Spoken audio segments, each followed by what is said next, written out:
ಪ್ರಿಯರೇ,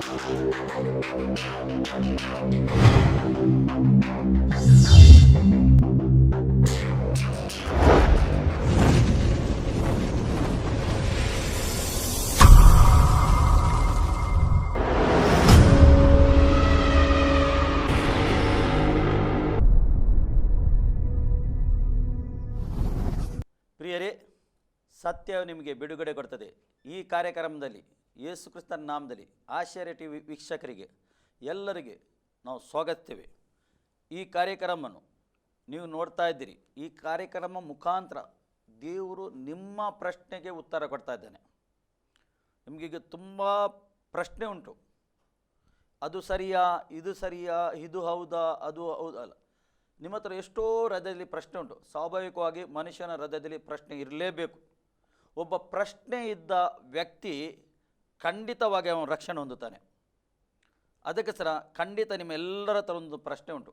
ಅದಕ್ಕೆ ಈ ಕಾರ್ಯಕ್ರಮವನ್ನು ಮಾತ್ರ ನೀವು ಸಂಪೂರ್ಣ ನೋಡಬೇಕು.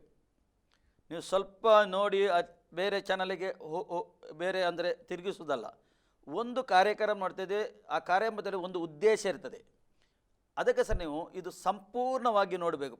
ಒಂದು 25, 26, 27 ಮಿನಿಟ್ ಒಂದು ಇದು ಕಾರ್ಯಕ್ರಮ. ಇದು ನೀವು ಸಂಪೂರ್ಣ ನೋಡಿದರೆ ನಿಮಗೆ ದೇವರ ಆಶೀರ್ವಾದ ಬರ್ತದೆ ಮತ್ತು ನಿಮ್ಮ ಪ್ರಶ್ನೆಗೆ ಉತ್ತರ ಸಿಗ್ತದೆ. ಪ್ರಿಯರೇ, ಅದಕ್ಕೆ ಸರ ನಾವು ಇವತ್ತು ಕೂಡ ಇದೇ ನಾವು ಹೋದ ಸಂಚಿಕೆಯಲ್ಲಿ ಮಾಡಿದ ಇದು ಕಂಟಿನ್ಯೂ ಮಾಡ್ತಾ ಇದ್ದೇವೆ. ನಾವು ಇನ್ನೂ ಪ್ರಶ್ನೆ ಉಂಟು. ದೇವರ ಆತ್ಮ ಹೇಳ್ತಾ ಉಂಟು, ನಿಮ್ಮ ಹತ್ರ ಇನ್ನೂ ಪ್ರಶ್ನೆ ಉಂಟು. ಅದಕ್ಕೆ ಸರ ನಮ್ಮ ಮಧ್ಯದಲ್ಲಿ ಉಡುಪಿಯಲ್ಲಿ ಸೇವೆ ಮಾಡುವ ಪಾಸ್ಟರ್ ಪೀಟರ್ ಕೋಟಸ್ ನಮ್ಮ ಮಧ್ಯದಲ್ಲಿ, ಅವರಿಗೆ ಯೇಸು ಕ್ರಿಸ್ತನ ನಾಮದಲ್ಲಿ ನಾವು ಸ್ವಾಗತಿಸ್ತೇವೆ. ಸೇವಕರೇ ನೋಡಿ, ಇವತ್ತು ನೀವು ಇವರಿಗೆ ಏನು ಮೆಸೇಜ್ ಕೊಡಲಿಕ್ಕೆ ಬಯಸ್ತೀರಿ? ಇವತ್ತು ನಾವು ಮತ್ತೆ 24ನೇ ಅಧ್ಯಾಯದಲ್ಲಿ ಇರುವ 36ನೇ ವಾಕ್ಯದಿಂದ 40ನೇ ವಾಕ್ಯ ತನಕ ಸ್ವಲ್ಪ ಓದುವ. ನಾವು 2-3 ಸಂಗತಿ ಓದುವ. ಇದಲ್ಲದೆ ಆ ದಿನದ ವಿಷಯದಲ್ಲಿಯೂ ಆ ಗಳಿಗೆಯ ವಿಷಯದಲ್ಲಿಯೂ ನನ್ನ ತಂದೆ ಒಬ್ಬನಿಗೆ ತಿಳಿಯದೇ ಹೊರತು ಮತ್ತಾರಿಗೆ ತಿಳಿಯದು, ಪರಲೋಕದಲ್ಲಿರುವ ದೂತರಿಗೂ ತಿಳಿಯೋದು. ಈ ರೀತಿ ಏಕೆ ಯೇಸು ಕ್ರಿಸ್ತನು ಹೇಳಿದ? ಅಂದರೆ ಯೇಸು ಕ್ರಿಸ್ತನ ಭೂಮಿಯಲ್ಲಿರುವಾಗ ಆತನು ಹೇಳ್ತಾನೆ, ಆ ಒಂದು ಯೇಸು ಕ್ರಿಸ್ತನ ಪ್ರತ್ಯೇಕಿಸಿದ ದಿನ ಯೇಸು ಕ್ರಿಸ್ತನಿಗೆ ದೇವರು ತಿಳಿಯಪಡಿಸಿಲ್ಲ. ಈ ಭೂಮಿಯಲ್ಲಿರುವಾಗ, ಹೌದು, ಈ ಶರೀರದಲ್ಲಿ ಹೌದು. ಆದ್ರೆ ಈಗ ಯೇಸು ಕ್ರಿಸ್ತ ಗೊತ್ತುಂಟು, ಈಗ ಗೊತ್ತುಂಟು. ಹೌದು ಹೌದು. ಈಗ ಅದಕ್ಕೆ ದೇವರ ಆತ್ಮನಿಗೆ ನಮಗೆ ಅದರ ಬಗ್ಗೆ ಸೂಚನೆ ಕೊಡ್ತಾನೆ. ಯೇಸು ಕ್ರಿಸ್ತನ ಬರೋಣ ಹತ್ತಿರ ಉಂಟೆಂಬುದಾಗಿ. ಅದೇ ಸ್ಪೆಸಿಫಿಕ್ ಇದೇ ವರ್ಷ ಇದೇ ದಿನ ಇದು ತಿಂಗಳು ಹೇಳಲಿಕ್ಕೆ ಆಗುದಿಲ್ಲ. ಅದೇ ದೇವರ ಆತ್ಮನು ಮಾತನಾಡ್ತಿರ್ತಾರೆ ದೇವರ ಸೇವಕ ಮುಖಾಂತರ. ಯೇಸು ಕ್ರಿಸ್ತನನ್ನ ಬರೋಣ ಆ ಒಂದು ಮಧ್ಯ ಹಾಕಿದ ಬರೋಣ ತುಂಬ ಹತ್ತಿರ ಉಂಟೆಂಬುದಾಗಿ. ಅಂದ್ರೆ ಒಂದು ಈ ಸೂಚನೆ ಈ ಸತ್ಯವೇದದಲ್ಲಿ ಬರೆಯಲ್ಪಟ್ಟಿದೆ. ಹೌದು, ಕ್ರಿಸ್ತನು ಬರುವ ಸಮಯದಲ್ಲಿ ಇಂತೆಂತ ಸೂಚನೆಗಳು ಈ ಲೋಕದಲ್ಲಿ ಆಗುತ್ತದೆ ಎಂದು ಹೌದು ಯೇಸು ಕ್ರಿಸ್ತನು ಹೇಳಿದ್ದಾನೆ. ಈ ಮಾತು ಹೇಳಿದ್ದಾನೆ. ಹೌದು. ಅದಕ್ಕೆ ಸರ ಆತನು ಹೇಳಿದ, ಇದು ತಂದೆ ಒಬ್ಬನಿಗೆ ತಿಳಿಯುವುದು ಹೊರತು, ಅಂದ್ರೆ ಹೌದು ಹೊರತು ಮತ್ತಾರಿಗೆ ತಿಳಿಯೋದು, ಪರಲೋಕದಲ್ಲಿ ಇರುವ ದೂತರಿಗೂ ತಿಳಿಯೋದು. ಹೌದು. ದೂತರಿಗೆ ದೇವರು ಈ ರೀತಿ ತಿಳಿಸುವುದಿಲ್ಲ. ಯೇಸು, ಅದರ ಅರ್ಥ ನೀವು ಹೇಳುದು, ಯೇಸು ಶರೀರದಲ್ಲಿ ಇದ್ದವನು, ಹೌದು, ಮನುಷ್ಯ ಕುಮಾರನ, ಹೌದು, ನಿಮ್ಮ ಹಾಗೆ ನಮ್ಮ ಹಾಗೆ, ಹೌದು ಹೌದು. ಅವನು ದೇವರಾಗಿದ್ದರೂ ಕೂಡ ಹೌದು ಮನುಷ್ಯ ಕುಮಾರನಾಗಿದ್ದ. ಹೌದು. ಅದಕ್ಕೆ ದೇವರು ಆತನ ಬರವಣಿಗೆ ವಿಷಯದಲ್ಲಿ ಆತನಿಗೆ ಹೇಳಿಲ್ಲ. ಹೌದು. ಸತ್ತು ಜೀವಂತ ಆದ ನಂತರ ಈಗ ಆತನಿಗೆ ಗೊತ್ತು. ಅದಕ್ಕೆ ಸರ ನಾವು ಕೆಲವು ಸಂಗತಿ, ಈ ಆತ್ಮಿಕ ಸಂಗತಿ, ಈ ಪರಲೋಕದ ಸಂಗತಿ, ತಂದೆಯ ಸಂಗತಿ, ಕೆಲವು ಸಂಗತಿ ಮಾನವನಿಗೆ ಗೊತ್ತಾಗುದಿಲ್ಲ. ಹೌದು. ಆತನು ಪ್ರತ್ಯೇಕವಾಗಿ ತಿಳಿಸುವುದಿಲ್ಲ. ಹೌದು, ತಿಳಿಸುವುದಿಲ್ಲ. ಆದ್ರೆ ಈಗ ಮಾನವನ ಒಂದು ಈಗ ಮಾನವನು ಏನು ಮಾಡಬೇಕು ಅಂದ್ರೆ ಈ ಸತ್ಯವೇದನ ಓದಿ, ಕೇಳಿ, ಗ್ರಹಿಸಿ, ತಿಳ್ಕೊಂಡು ಸಿದ್ಧರಿರ್ಬೇಕು. ಹೌದು. ದೇವರು ಇದೇ ಬಯಸ್ತಾರೆ. ಹೌದು. ನಾವು ಮುಂದೆ ಓದುವ. ನೀವು ನೋಹನ ದಿನಗಳು ಹೇಗಿದ್ದವು ಹಾಗೆ ಮನುಷ್ಯ ಕುಮಾರನ ಪ್ರತ್ಯಕ್ಷ ಇರುವುದು. ಇದರ ವಿಷಯದಲ್ಲಿ ಏನು ಹೇಳ್ತಿದೆ? ನೋವನಿಗೆ ದೇವರು ನಾವೇ ಕಟ್ಟಲಿಕ್ಕೆ ಹೇಳಿದನು. ಮತ್ತೆ ನೋವನಿಗೆ ದೇವರು, ನಾನು ಜಲಪ್ರಳಯನ ಕಳುಹಿಸ್ತೇನೆ, ನೀವು ಪಾಪಕ್ಕೆ ಪಶ್ಚಾತ್ತಪಟ್ಟುಕೊಂಡು ಆ ನಾವೆಲೆಗೆ ಬನ್ನಿರಿ ಎಂಬುದಾಗಿ ನೋವನು ಇಡೀ ಲೋಕಕ್ಕೆ ಸುವಾರ್ತೆಯನ್ನು ಸಾರಿದನು. ಒಂದು ಕ್ವಶನ್ ಉಂಟು. ಹೌದು. ಈಗ ನಾವೇ ಕಟ್ಟಲಿಕ್ಕೆ ದೇವರು ಹೇಳಿದನು. ಹೌದು. ಹಾಗಾದ್ರೆ ಅಲ್ಲಿ ಏನು ನಡೆಯುತ್ತಿತ್ತು? ಆಗ ಲೋಕದೆಲ್ಲ ಪಾಪ ಎಲ್ಲ ಥರದ ವ್ಯಭಿಚಾರ, ವಿಗ್ರಹಾರಾಧನೆ, ಕೆಟ್ಟ ಕೆಟ್ಟ ಪಾಪಗಳು ಈ ಲೋಕ ನಡೀತಿತ್ತು. ಅದೇ ದೇವರಿಗೆ ಕೋಪ ಬಂದು, ಅಂದ್ರೆ ಪಾಪ ಅಂದ್ರೆ ಯಾವ ರೀತಿಯ ಒಂದು ಪಾಪ ನಡೆದಿದೆ? ವ್ಯಭಿಚಾರ ಪಾಪ. ಯಾವ ರೀತಿಯ ವ್ಯಭಿಚಾರ? ತುಂಬಾ ಅಂದರೆ ವಿಕೃತ ವ್ಯಭಿಚಾರ. ಅಂದರೆ ವ್ಯಭಿಚಾರದಲ್ಲಿ ಆ ಒಂದು ವಿಕೃತವಾದ ಒಂದು ಪ್ರಾಣಿ ಥರದ ವ್ಯಭಿಚಾರ, ಪ್ರಾಣಿಗಳು ಥರ ಅದ ವ್ಯಭಿಚಾರ ಲೋಕದಲ್ಲಿ ನಡೀತಿತ್ತು. ದೇವರು ಮನುಷ್ಯನಿಗೆ ಒಂದು ನಿಯಮ ಕೊಟ್ಟಿದ್ದಾನೆ. ಹೌದು. ಶರೀರದಲ್ಲಿ ಕೂಡ ಒಂದು ಹೌದು, ನಿಯಮ ಕೊಟ್ಟಿದ್ದಾನೆ. ಹೌದು. ಅವನಿಗೆ ಆದ ಒಂದು ಹೆಂಡತಿ ಕೊಡ್ತಾನೆ. ಹೌದು. ಹೌದು. ವಂಶ ಪರಿವಂಶವಾಗಲಿಕ್ಕೆ ಕೊಟ್ಟಿದ್ದಾನೆ. ಹೌದು. ಆದರೆ ನೀವು ಹೇಳಿದ ಉಪಕಾರ ಆ ಸಮಯದಲ್ಲಿ ಅದು ಒಂದು ತಿಳುವಳಿಕೆ ಅವರಿಗೆ ಇರಲಿಲ್ಲ. ಅವರು ಅದನ್ನು ಅದು ಒಂದು ಪ್ರಾಣಿಯಗಿಂತ ಒಂದು ವಿಕೃತವಾಗಿ ಕಡೆ ಹಾಗೆ ಅವರು ಈ ರೀತಿ ತಮ್ಮ ಶರೀರವನ್ನು ದುರುಪಯೋಗ ಮಾಡ್ತಿದ್ದರು. ಹಾಗೆ ದೇವರ ಸಹಿಸಲಾಗಿದೆ, ದೇವರ ಕೋಪ ಅವರ ಮೇಲೆ ಉಳಿತಿತ್ತು. ಅಂದ್ರೆ ಒಬ್ಬ ಮಾನವನು ಈ ರೀತಿಯಾಗಿ ಒಂದು ಪಾಪದಿಂದ ಪಾಪ ಒಂದು ಮಾಡಿದರೆ ಅವನ ಮನಸ್ಸು, ಅವನ ಮೈಂಡ್ ಅದು ಮಂಕಾಗಿ ಹೋಗ್ತದೆ. ಹೌದು. ಬುದ್ಧಿ ಶೂನ್ಯ ಆಗ್ತದೆ. ಯಾಕಂದ್ರೆ ಪಾಪ ಮಾಡುವವನು ಸೈತಾನ್ ಹುಟ್ಟಿದವನಾಗಿದ್ದಾನೆ. ಪಾಪವು ಯಾರು ಮಾಡ್ತಾನೋ ಅದರ್ಥ ಆ ಸೈತಾನ್ ಅವನಿಗೆ ದುಷ್ಪರಿಣಾಮ ಮಾಡ್ತಾನೆ. ಪಾಪ ಮಾಡು ಸೈತಾನ್ ಹುಟ್ಟಿದವನೇ. ಮತ್ತು ಜ್ಞಾನೋಕ್ತಿಯಲ್ಲಿ ನಾನು ಓದ್ದೇನೆ, ಒಬ್ಬ ಯಾರಾದರೂ ವ್ಯಕ್ತಿ ಪಾಪ ಮಾಡುದಾದ್ರೆ, ಈ ಸರಿದ್ದ ಪಾಪ, ಎಲ್ಲ ಮದುವೆಯ ಮೊದಲು ಮದುವೆಯ ನಂತರ ಅವನು ಆ ರೀತಿ ಪಾಪ ಮಾಡುದಾದ್ರೆ ಅವನು ಬುದ್ಧಿ ಶೂನ್ಯ ಆಗ್ತಾನೆ. ಹೌದು. ನೋಡಿ, ಎಷ್ಟೋ ಮಕ್ಕಳಿಗೆ ಈ ಬುದ್ಧಿ ಶೂನ್ಯ ಆಗಿದೆ. ಹೌದು. ಕಲೀಲಿಕ್ಕೆ ಕೂಡ ಆಗುದಿಲ್ಲ, ಏನೋ ಬುದ್ಧಿ ಶೂನ್ಯ ಆಗಿದೆ. ಹೌದು. ಶೂನ್ಯ ಅದಕ್ಕೆ ಅವನ ಪಾಪದ ನಿಮಿತ್ತ. ಹೌದು. ಅದಕ್ಕೋಸ್ಕರ ನೋಯನ ಕಾಲದಲ್ಲಿ ಇಂಥ ಒಂದು ಭಯಂಕರ ಕ್ರೂರ ರೀತಿಯ ಒಂದು ದೇವರ ಮೆಚ್ಚುಗೆ ಇಲ್ಲದ ರೀತಿಯ ಒಂದು ಪಾಪ ನಡೀತದೆ. ಹೌದು. ಅದಕ್ಕೋಸ್ಕರ ದೇವರು ಹುಡುಕಿದನಲ್ಲಿ ಹೌದು ಯಾರು ಸಿಗ್ತಾರೆ ಅಂತ. ಹೌದು. ಹೌದು. ಸತ್ಯವೇದ ಪ್ರಕಾರ ಅವನಿಗೆ ಒಬ್ಬನೇ ಸಿಕ್ಕಿದ. ಯಾರು? ನೋವನು ಒಬ್ಬನೇ ಸಿಕ್ಕಿದ. ಮತ್ತೆ ಯಾರು ಸಿಗಲಿಲ್ಲ ದೇವರ ವಾಕ್ಯ ಹೇಳ್ತದೆ. ಅವನೊಬ್ಬ ನೀತಿವಂತನಿದ್ದ ಅಂತ ದೇವರ ವಾಕ್ಯ ಹೇಳ್ತದೆ. ದೇವರ ವಾಕ್ಯ ಪ್ರಕಾರ ಅವನು ನಾವೆಯನ್ನು ಕಟ್ಟಿದ ದೇವರು. ಅದಕ್ಕೆ ಸರಿ, ಇಲ್ಲಿ ನೋಯನ ದಿವಸಗಳು ಹೇಗಿದ್ದವು ಹಾಗೆ ಮನುಷ್ಯ ಕುಮಾರನ ಪ್ರತ್ಯಕ್ಷವು ಆಗಿರುವುದು.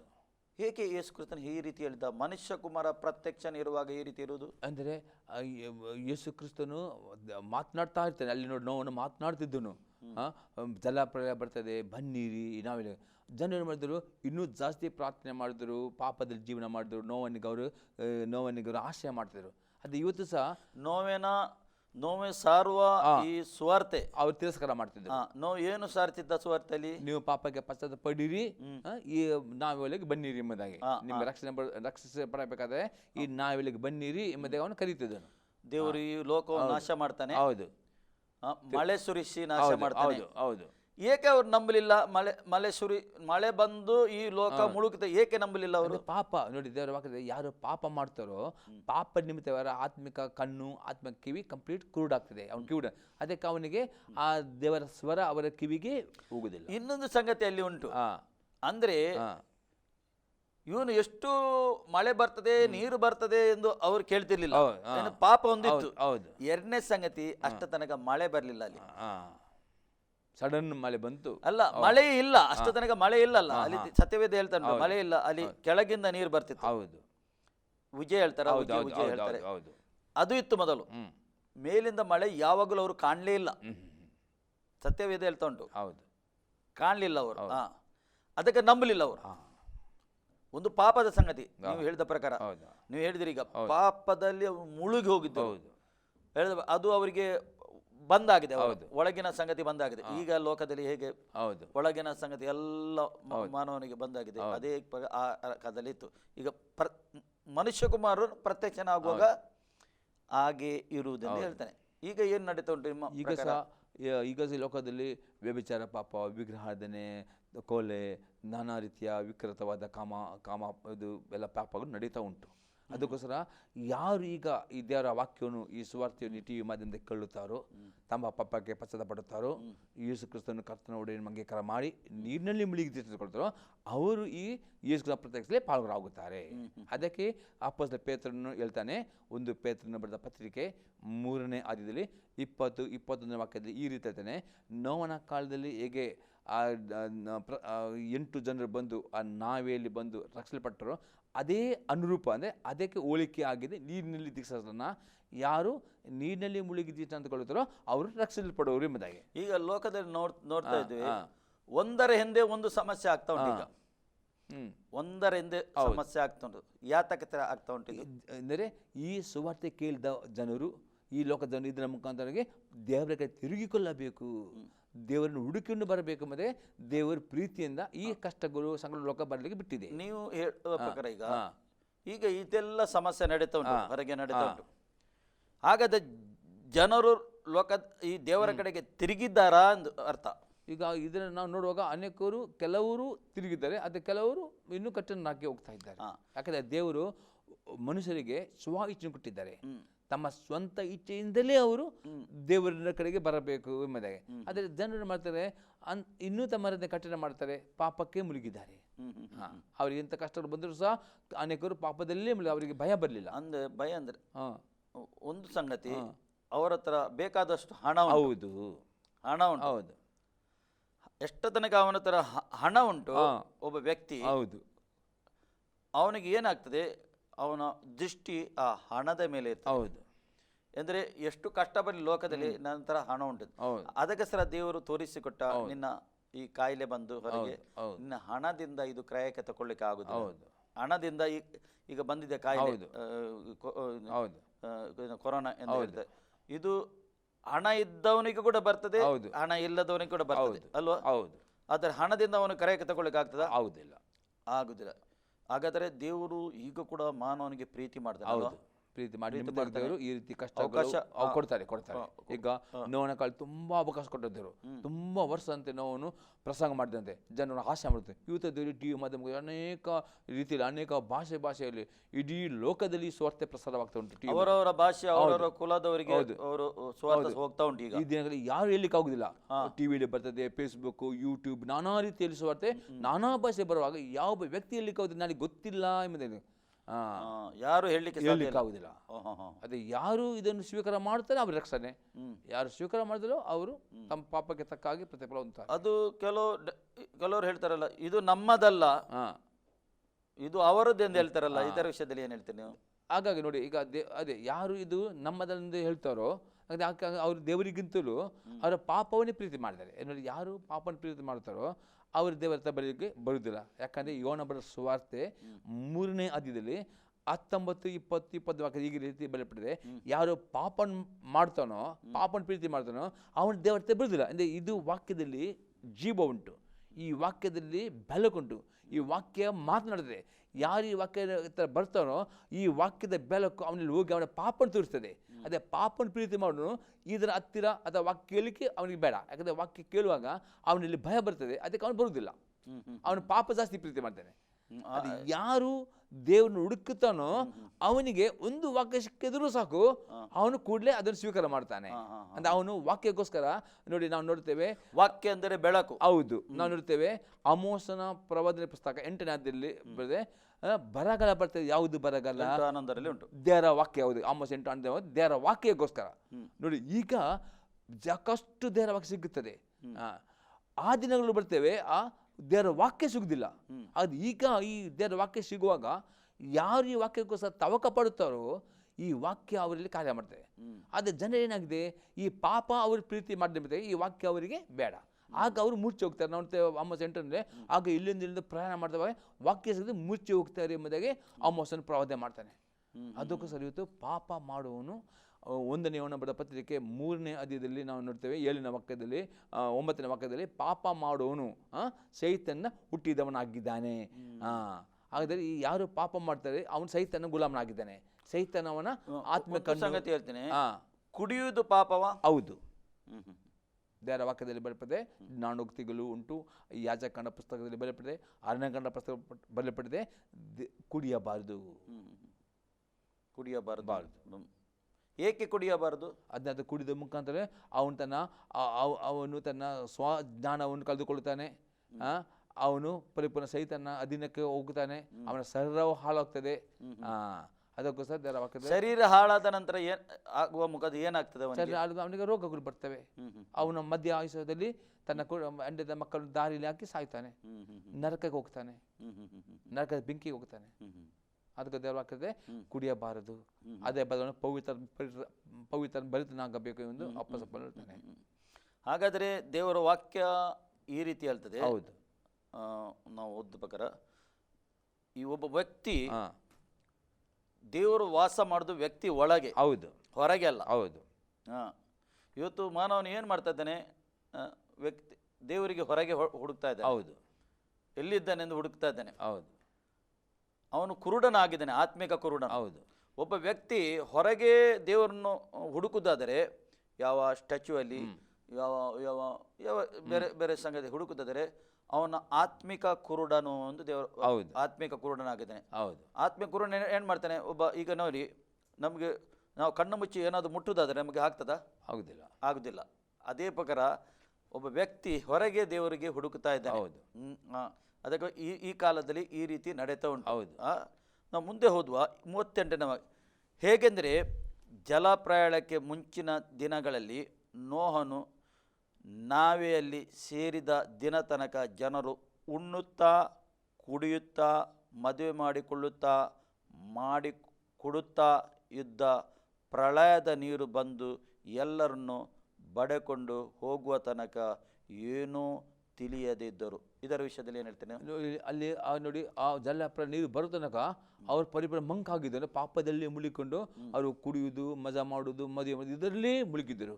ಅದೇ ರೀತಿ ಯೇಸು ಕ್ರಿಸ್ತನ ರೂಪಾಂತರ, ಯೇಸು ಕ್ರಿಸ್ತ ಇಷ್ಟೆಲ್ಲ ಈ ಸೂಚನೆಗಳ ಮುಖಾಂತರ ಪ್ರತಿಯೊಬ್ಬರಿಗೆ ದೇವರು ತೋರಿಸ್ಕೊಳ್ತಾನೆ. ದೇವರ ವಾಕ್ಯ ಸತ್ಯ ವಾಕ್ಯವಾಗಿದೆ, ದೇವರ ವಾಕ್ಯ ಬರೆದ ನಡೀತದೆ. ಯೇಸು ಕ್ರಿಸ್ತನ ಬರೋಣ ಹತ್ತಿರ ಉಂಟು. ಅನೇಕ ದೇವರ ಸೇವಕರು ಮಾತನಾಡ್ತಾ ಪ್ರಾರ್ಥನೆ ಮಾಡ್ತಾ ಇದ್ದಾರೆ. ಅದು ಈ ಪಾಪದಲ್ಲಿ ಜೀವಿಸೋರು ಏನಾಗ್ತಾರೆ, ಅವರ ಆತ್ಮ ಕಣ್ಣು ಕಿವಿ ಕೂಡಾದ ನಿಮಿತ್ತ ಅವರು ತಿಳಿಯದೆ ಆ ದಿನ ಅವರಿಗೆ ಅವರು ಗೊತ್ತೇ ಆಗದೆ ಯೇಸು ಕ್ರಿಸ್ತನ ಕಳ್ಳನ ಉಪವಾದ ಬರ್ತಾರೆ ಎಂಬುದಾಗಿ ಅಲ್ಲಿ ನಾವು ನೋಡ್ತೇವೆ. ಅಂದರೆ ಯಾರು ಈ ಪಾಪ ಮಾಡ್ತಾನೋ, ಈ ಪಾಪದ ನಿಮಿತ್ತಾಗಿ ಒಬ್ಬ ಮನುಷ್ಯರ ಆತ್ಮವು ಸತ್ತಿದೆ. ನಾವು ನೋಡ್ತೇವೆ, ಆದಾಮನು ಪಾಪ ಮಾಡಿದ ನಿಮಿತ್ತ ಅವನ ಆತ್ಮ ಸತ್ತಿದ್ದ. ಆತ್ಮ ಸತ್ತ. ಹೌದು. ಅದೇ ಇವತ್ತು ಲೋಕದ ಹುಟ್ಟಿದ ಪ್ರತಿಯೊಬ್ಬರು ಆತ್ಮ ಸತ್ತಿದೆ.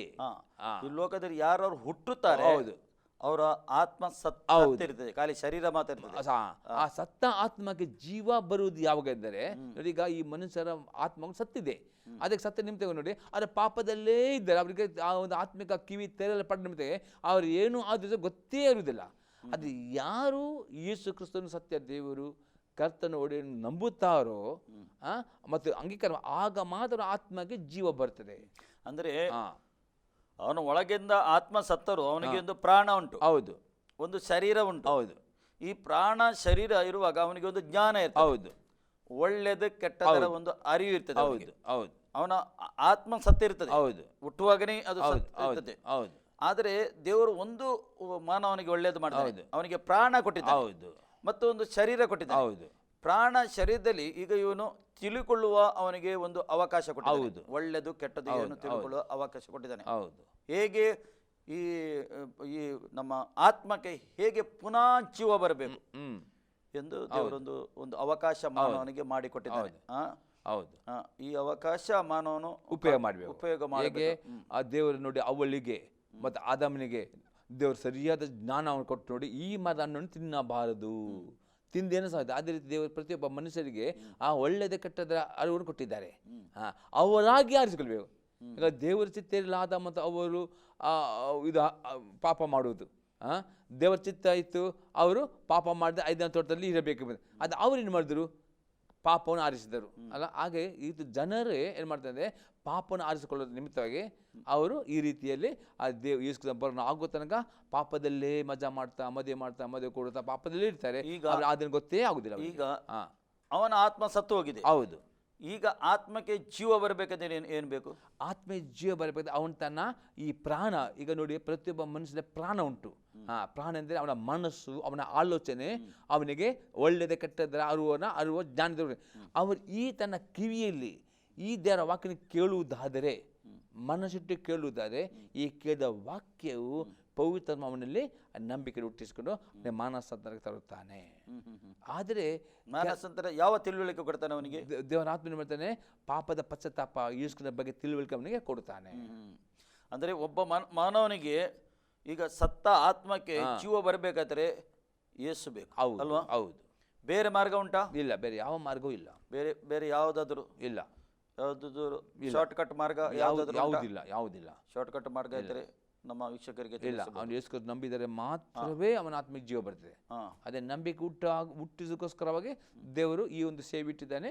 ದೇವರ ವಾಕ್ಯವು ಈ ಟಿವಿ ಮುಖಾಂತರವಾಗಿ ಬಿತ್ತಲ್ಪಡಬೇಕು, ಎಲ್ಲರೂ ಇದು ಕೇಳಬೇಕು. ಈ ಕೇಳುವ ಮುಖಾಂತರ ನಂಬಿಕೆ ಬರ್ತದೆ. ಈ ನಂಬಿಕೆ ಮುಖಾಂತರ ದೇವರ ಆತ್ಮ ಅವರಿಗೆ ಅವರ ಆತ್ಮ ಜೀವ ಬರ್ತದೆ, ಅವರ ರಕ್ಷಣೆ ಪಡ್ತದೆ ಎಂಬುದೇ ದೇವರ ಆತ್ಮನ ಒಂದು ಉದ್ದೇಶವಾಗಿದೆ. ಅದಕ್ಕೆ ಸರ್ ಯೇಸು ಕ್ರಿಸ್ತನು ಹೇಳ್ತಾ ಇದ್ದಾನೆ, ಹೌದು, ನಾನೇ ಮಾರ್ಗ, ಹೌದು, ನಾನೇ ಸತ್ಯ, ನಾನೇ ಜೀವ. ಹೌದು. ಈ ಜೀವ ಈ ಮನುಷ್ಯನ ಆತ್ಮಕ್ಕೆ ಬೇಕು. ಹೌದು. ಅದು ಕ್ರಿಸ್ತನ ಮುಖಾಂತರ ಮಾತ್ರ. ಹೌದು. ಹೌದು. ಕ್ರಿಸ್ತನ ಮುಖಾಂತರ ಮಾತ್ರ ಆ ಜೀವ ಒಳಗೆ ಬರ್ತದೆ. ಒಳಗೆ ಬರ್ತದೆ. ಬೇರೆ ಮಾರ್ಗ ಇಲ್ಲವಿಲ್ಲ. ಪರಿಪೂರ್ಣ ಸತ್ಯ ಇದು ಸತ್ಯ. ತಾನು ಪಾಪಿ ಒಪ್ಪಿಕೊಂಡು ತನ್ನ ಪಾಪ ವಿಮೋಚನೆಗೋಸ್ಕರವಾಗಿ ಯೇಸು ಕ್ರಿಸ್ತ ಮೂಲಕ ಬಂದಿದ್ದಾನೆ. ತನ್ನ ಪಾಪಗಳಿಗೋಸ್ಕರ ಸತ್ತು ಮೂರನೇ ದಿನ ಜೀವಿತವಾಗಿ ಎದ್ದು ಬಂದಿದ್ದಾನೆ. ಪುನಃ ತಿರುಗಿ ಬರುತ್ತಾನೆ. ಸ್ವಾರ್ಥ ಪರ ನಂಬಿಕೊಂಡು ಆತ ಅಂಗೀಕಾರ ಮಾಡುವುದಾದ್ರೆ ಯೇಸು ಕ್ರಿಸ್ತನ ಆತ್ಮ ಅವನ ಆತ್ಮ ಬಂದು ಜೀವ ಕೊಟ್ಟು ಅವನ ರಕ್ಷಣೆ ಮಾರ್ಗಕ್ಕೆ ಅವನುಂತಾನೆ. ಇಲ್ಲಿ ದೇವರ ವಾಕ್ಯ ಹೀಗೆ ಹೇಳ್ತದೆ, ನೋಹನು ನಾವೆಯಲ್ಲಿ ಸೇರಿದ ದಿನದ ತನಕ ಉಣ್ಣುತ್ತಿದ್ದರು ಕುಡಿಯುತ್ತಿದ್ದರು. ಅಂದರೆ ಹಾಗಾದ್ರೆ ಮನುಷ್ಯನು ಉಣ್ಣುದು ಕುಡಿದು ಬೇಡವಾ? ಮನುಷ್ಯರು ಉಣ್ಣುದು ಕುಡಿಯುವುದು ಬೇಕು, ಅದೇ ಆತ್ಮದಲ್ಲೇ ಎಚ್ಚರಿರಬೇಕು. ಈಗ ನೋಡಿ, ಈಗ ಅದರ್ಥ ದೇವರ ವಾಕ್ಯದಲ್ಲಿ ಹಾಗೆ ಹೇಳಿದಲ್ಲ, ನೀವು ಮದುವೆ ಮಾಡಬಾರ್ದು, ಮದುವೆ ಮಾಡಿಕೊಳ್ಳೋ ಅದೇನು ಹೇಳಿದ ಅಂದರೆ ಏನು ಮಾಡಿದ್ರು ಸಹ ಅವನ ಆತ್ಮದಲ್ಲಿ ಅವನು ಎಚ್ಚರಿರಬೇಕು. ಇವರು ಆತ್ಮದಲ್ಲಿ ಎಚ್ಚರಿರಲಿಲ್ಲ. ಹಾಗಾಗಿ ಅವ್ರು ಮಾಡಿದ್ರು, ಪಾಪದಲ್ಲಿಯೇ ಮುಳುಗಿದರು, ಆತ್ಮದ ಕುರಿತು ಅವರು ಎಚ್ಚರಿರಲಿಲ್ಲ. ಇವತ್ತು ಯೇಸು ಕ್ರಿಸ್ತನ ಬರೋಣ ಹತ್ತಿರ ಇರೋ ನಿಮಿತ್ತಾಗೆ ನಾವು ಮದುವೆ ಮಾಡಬಾರ್ದು, ಮದುವೆ ಮಾಡಿಕೊಡಬಾರ್ದು, ಊಟ ಮಾಡ ಅದು ಏನಿಲ್ಲ.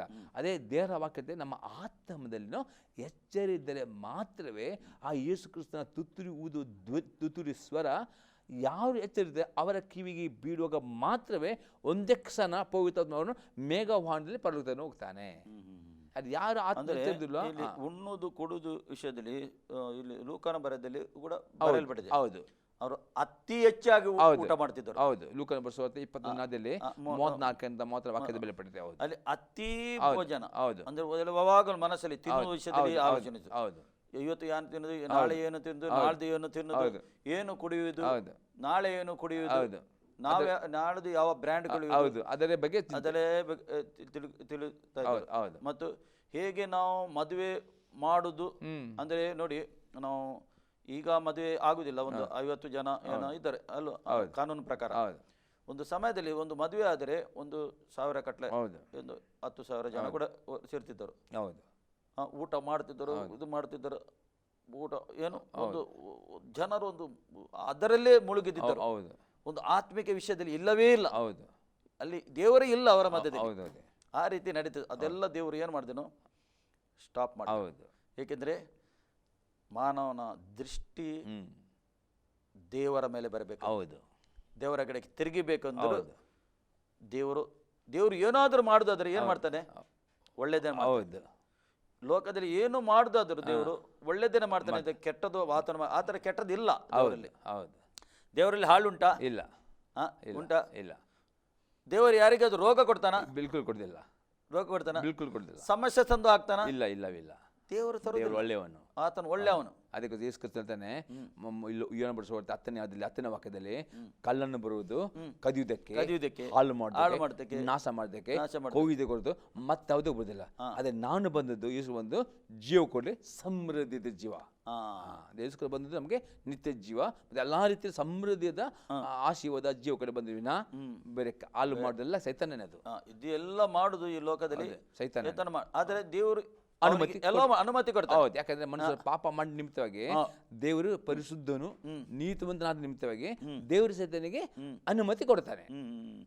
ಅದರಂತೆ ಇಲ್ಲಿ ಮುಂದೆ ಹೇಳ್ತದೆ, ಅದರಂತೆ ಮನುಷ್ಯ ಕುಮಾರನು ಪ್ರತ್ಯಕ್ಷನ ಆಗುವ ಕಾಲದಲ್ಲಿ ಇರುವುದು. ಹೌದು, ಅಂದರೆ ಈ ಬರುವಂಥ ಇದೇ ರೀತಿಯಲ್ಲಿ ಜನರು ನೀವು ಏನು ಹೇಳ್ತೀರಿ ಈ ವಿಷಯದಲ್ಲಿ? ಮನುಷ್ಯ ಕುಮಾರ ಯಾವಾಗ ಪ್ರತ್ಯಕ್ಷನ ಆಗಬಹುದು? ಅದು ಹೇಳಲಿಕ್ಕೆ ಹೌದು, ಯಾವ ಮೂಮೆಂಟ್ನಲ್ಲಿಯೂ ಯಾವ ದಿನದಲ್ಲಿಯೂ ಬರಬಹುದು. ಅದು ಈಗಿನ ಕಾಲವ ಇನ್ನೂ ಎಷ್ಟು ವರ್ಷ? ಅಲ್ಲ, ಇನ್ನು ತುಂಬ ವರ್ಷಗಳು ಬಿಲ್ಕುಲ್ ಹೋಗುದಿಲ್ಲ. ತುಂಬ ವರ್ಷಗಳು ಇನ್ನು ಹೋಗುವುದಿಲ್ಲ. ಕಳೆದ ವರ್ಷದಲ್ಲಿ ಎಷ್ಟು ವರ್ಷ ಹೇಳಲಿಕ್ಕೆ ಆಗುದಿಲ್ಲ.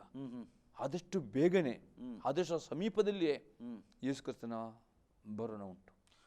ಒಬ್ಬರು ಕೂಡ ನಾಶ ಆಗುವುದು ದೇವರ ಚಿತ್ತ ಅಲ್ಲ. ಅದಕ್ಕೆ ದೇವರು ಯೇಸು ಕ್ರಿಸ್ತನ ತಡ ಮಾಡ್ತಾನೆ. ಯಾಕಂದ್ರೆ ಯೇಸು ಕ್ರಿಸ್ತನು ಯೇಸು ಕ್ರಿಸ್ತ ಬರೋಣ ಆದ ನಂತರ 7 ವರ್ಷ ಟ್ರಿಬ್ಯುಲೇಷನ್, ಸಂಕಟಗಳು, ತುಂಬ ಸಂಕಟಗಳು. ಈಗ ಈ ಲಾಕ್ಡೌನ್ ಇದ್ದಲ್ಲಿ ಯಾವ ಪರಿಸ್ಥಿತಿ ಅದೇ ಕೋವಿಡ್ ಏನೂ ಅಲ್ಲ, ಇದು 1%.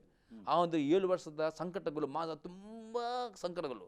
ಅದಕ್ಕೆ ಯಾರು ಹೋಗಬಾರದು. ದೇವರ ಪ್ರೀತಿ, ಅದಕ್ಕೆ ದೇವರೆಲ್ಲ ತರುವುದು, ಇವಾಗಲೇ ರಕ್ಷಣೆ ಬರಬೇಕು ಎಂಬುದಾಗಿ. ಅಷ್ಟು ದೇವ್ರ ಪ್ರೀತಿ ಮಾಡ್ತಾನೆ. ಅದೇ ದೇವರು ಇದೆಲ್ಲ ಸಂಗೀತ ದೇವರೆಲ್ಲ ಮಾಡ್ತಾನೆ. ಯಾರು ಆ ಒಂದು ಸಂಕಟಕ್ಕೆ ಹೋಗಬಾರದು, ಅದು ಮೊದಲೇ ಎಲ್ಲರೂ ಪರಲೋಕಕ್ಕೆ ಬರಬೇಕು ಎಂಬುದೇ ಯೇಸು ಕ್ರಿಸ್ತನು ಬಯಸುತ್ತಾನೆ. ಅದಕ್ಕೆ ಇಷ್ಟು ತಡ ಮಾಡ್ತಾನೆ. ಯಾವಾಗ ಬರಬೇಕು ಯೇಸು ಕ್ರಿಸ್ತ ಅದಕ್ಕೆ ತುಂಬಾ ವರ್ಷ ಹೋಗ್ತೇವೆ, ಹೇಳಲಿಕ್ಕೆ ಆಗುದಿಲ್ಲ.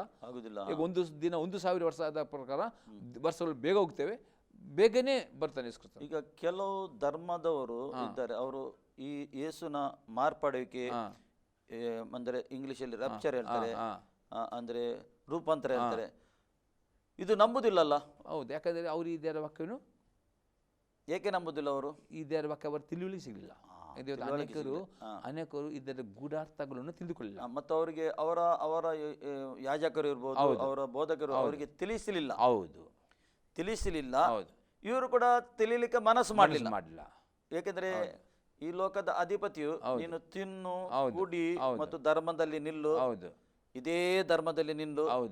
ಒಂದು ವೇಳೆ ನೀನು ಈ ಎಲ್ಲ ಇದು ದುರಾತ್ಮನ ಮಾತಾಡ್ತಾನೆ, ಒಂದು ವೇಳೆ ನೀನು ತಿಂದು ಕುಡಿದು ಇದೇ ಪ್ರಕಾರ ಜೀವಿಸು ಎಂದು ಒಂದು ಅವರ ಭಾವನೆ ಇರ್ತದೆ.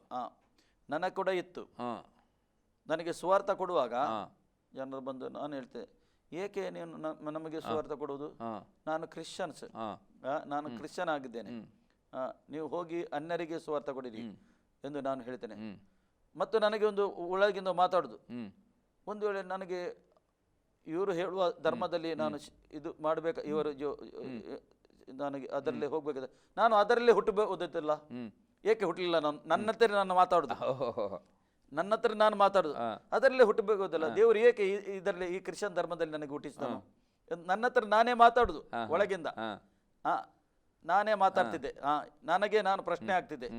ಆದರೆ ಅವರ ಸುಳ್ಳು, ನಾನು ಸತ್ಯ ಅಂತ ಹೇಳಿದೆ. ಕ್ರಮೇಣ ಗೊತ್ತಾಯ್ತು, ನಾನು ಸುಳ್ಳು, ಅದು ಸತ್ಯ ಎಂದು ಗೊತ್ತಾಯ್ತು. ಏನು ಇವತ್ತು ನಾವು ಸುವಾರ್ಥ ಸಾರ್ತೇವೆ, ಅದು ಸತ್ಯ ಎಂದು ಗೊತ್ತಾಯ್ತು. ನಾನು ಹುಟ್ಟಿದ್ದು ಆ ಧರ್ಮದಲ್ಲಿ, ಕ್ರಿಶ್ಚಿಯನ್ ಧರ್ಮದಲ್ಲಿ, ಅದು ಸುಳ್ಳೆಂದು ನನಗೆ ಗೊತ್ತಾಯ್ತು. ಸ್ತೋತ್ರವಾಗಲಿ. ನೀವು ಹೇಳುವ ಪ್ರಕಾರ ಕ್ರಿಸ್ತನು ಶೀಘ್ರವಾಗಿ ಬರ್ತಾನೆ, ಶೀಘ್ರವಾಗಿ ಇದ್ದಾನೆ. ಅದಕ್ಕೆ ನಮ್ಮ ವೀಕ್ಷಕರು ಏನಾಗಬೇಕು? ಸಿದ್ಧ ಆಗಬೇಕು. ಅವರು ತಂದೆಯ ಮಗ ಪರಿಶುದ್ಧಾತ್ಮನ ನಾಮದಲ್ಲಿ ದೀಕ್ಷಾಸ್ಥಾನ ತಗೊಂಡು, ಪಶ್ಚಾತ್ತಾಪ ಆಗಿ ದೀಕ್ಷಾಸ್ಥಾನ ತಗೊಂಡು, ವಾಕ್ಯ ಓದ್ತಾ, ಪ್ರಾರ್ಥನೆ ಮಾಡ್ತಾ, ದೇವರಿಗೆ ಆರಾಧನೆ ಸ್ತುತಿ ಮಾಡ್ತಾ ಆತನು ಕಾಯ್ತಾ ಇರ್ಬೇಕು. ನೀವು ಹೇಳುವ ಪ್ರಕಾರ ಒಂದು ಮೊದಲಿಗೆ ಹೇಗೆ ಕಾಯ್ತಾ ಉಂಟು, ಅದ ಪ್ರಕಾರ ಕಾಯ್ಬೇಕು ಎಂದು ನೀವು ಹೇಳುವ ಪ್ರಕಾರ ಅವರು ಕಾಯ್ಬೇಕೆಂದು ನೀವು ಹೇಳ್ತೀರಿ. ಅದಕ್ಕೆ ನೀವು ಕೆಲವು ವಿಷಯದಲ್ಲಿ ಎಚ್ಚರಿಕೆ ಕೊಟ್ಟಿದ್ದೀರಿ. ದೇವರ ನಮಗೆ ಸ್ತೋತ್ರವಾಗಲಿ. ಪ್ರಿಯರೇ, ನೀವು ಈ ಒಂದು ಕಾರ್ಯಕ್ರಮವನ್ನು ನೋಡಿದಿರಿ. ದೇವರ ನಮಗೆ ಸ್ತೋತ್ರ. ಈ ಕಾರ್ಯಕ್ರಮ ಮುಖಾಂತರ ದೇವರ ಮಾತ್ರ ಎಷ್ಟೋ ಸಂಗತಿ ಮಾತಾಡಿದನು, ಎಷ್ಟೋ ಆಳವಾದ ಸಂಗತಿ ದೇವರು ಮಾತ್ರ ಮಾತಾಡಿದನು. ಇನ್ನೂ ಮಾತಾಡಲಿಕ್ಕೆ ದೇವರು ಬಯಸ್ತಾನೆ. ದೇವರಿಗೆ ಎಷ್ಟು ಮಾತಾಡ್ತಾನೆ ಅಷ್ಟು ಕಮ್ಮಿ. ಏಕೆಂದರೆ ನೀವು ದೇವರ ಕಡೆಗೆ ತಿರುಗಿಬೇಕು. ಕ್ರಿಸ್ತನು ಬರುವಾಗ ಸಿದ್ಧವಾಗಬೇಕೆಂದು ದೇವರು ಬಯಸ್ತಾ ಇದ್ದಾನೆ. ದೇವರ ಆಶೆ ಅದೇ ಆಗಿದೆ. ಅದಕ್ಕೋಸ್ಕರ ಇನ್ನೊಂದು ಸಂಚಿಕೆ ಬರುವ ತನಕ ಈ ಕಾರ್ಯಕ್ರಮ ನೀವು ನಿರಂತರವಾಗಿ ನೋಡಿ. ದೇವರು ನಿಮಗೆ ಒಳ್ಳೇದು ಮಾಡಲಿ. ನಾವು ಪ್ರಾರ್ಥಿಸುವ. ನಾವು ತಲೆಯನ್ನು ಬಾಗಿ, ಭೂಮಿ ಆಕಾಶವನ್ನು ಸೃಷ್ಟಿ ಮಾಡಿದ ಹೆಚ್ಚು ಪ್ರೀತಿ ಮಾಡುವ ಪರಲೋಕದಲ್ಲಿರುವ ತಂದೆ, ನಿನ್ನ ಮಕ್ಕಳು ಈ ಕಾರ್ಯಕ್ರಮವನ್ನು ನೋಡಿದ್ದಾರೆ ಕರ್ತನೇ. ಈ ಕಾರ್ಯಕ್ರಮ ಮುಖಾಂತರ ನೀನು ಅವರ ಹತ್ರ ಮಾತಾಡಿದ್ದಕ್ಕೆ ಸ್ತೋತ್ರ ಕರ್ತನೇ. ದೇವ, ಇನ್ನೂ ಆಳವಾದ ಸಂಗತಿ ನೀನು ಮಾತಾಡಲಿಕ್ಕೆ ಬಯಸ್ತಿ ತಂದೆ. ಸ್ತೋತ್ರ ಕರ್ತನೇ. ಇವರಿಗೆ ಸಹಾಯ ಮಾಡು ಪರಿಶುದ್ಧಾತ್ಮ, ನಿನ್ನ ಸಹಾಯ ಬೇಕು. ನೀನು ಸಹಾಯ ಮಾಡು ಕರ್ತನೇ. ಇವರಿಗೆ ನಿನ್ನ ಸಹಾಯ ಇವರಿಗೆ ಬೇಕು ಕರ್ತನೇ. ನೀನು ಸಹಾಯಕದಾಯಕನು ಕರ್ತನೇ, ಒಬ್ಬರು ನಾಶವಾಗೋದು ನಿನ್ನ ಚಿತ್ತ ಅಲ್ಲ ಸ್ವಾಮಿ. ಸ್ವಾಮಿ, ನೀನು ಸಹಾಯ ಮಾಡು. ಎಲ್ಲ ಸೈತಾನನ ಎಲ್ಲ ಅಡೆಗಳು ತಡೆಗಳು ನಜರೇತನ ಯೇಸು ನಾಮದಿಂದ ಮುರಿದು ಹಾಕ್ತೇವೆ. ಇವರು ಫ್ರೀ ಆಗಲಿ ಕರ್ತನೇ. ಯಾರಿಗೆ ಸ್ವಸ್ಥತೆ ಬೇಕು ಈ ಸಮಯದಲ್ಲಿ ಅವ್ರು ಸ್ವಸ್ಥತೆ ಆಗಬೇಕಂದು ನಾನು ಪ್ರಾರ್ಥನೆ ಕರ್ತನೇ. ಯಾವ ಭಾಗದಲ್ಲಿ ಅವರು ಬಲಹೀನತೆ ಇದ್ದಾರೆ ಅಲ್ಲಿ ನೀನು ಮುಟ್ಟಬೇಕಂದು ನಾನು ಪ್ರಾರ್ಥನೆ. ಇವರು ಫ್ರೀ ಆಗಲಿ, ಯೇಸು ಕ್ರಿಸ್ತನ ನಾಮದಲ್ಲಿ ಫ್ರೀ ಆಗಬೇಕಂತ ಪ್ರಾರ್ಥನೆ. ನಮ್ಮ ಪ್ರಾರ್ಥನೆ ಕೇಳಿ ಉತ್ತರ ಕೊಟ್ಟಿದ್ದಕ್ಕೆ ಸ್ತೋತ್ರ. ಯೇಸು ನಾಮ ತಂದೆ, ಆಮೇನ್. ಆಮೇನ್. ನಮ್ಮ ಮಧ್ಯದಲ್ಲಿ ಪಿಟ್ರಕೋಟಸ್ ಬಂದರು, ಎಷ್ಟೋ ವಿಷಯ ನಿಮಗೆ ತಿಳಿಸಿದರು. ಅವರಿಗೆ ದೇವರು ಒಳ್ಳೇದು ಮಾಡಿ.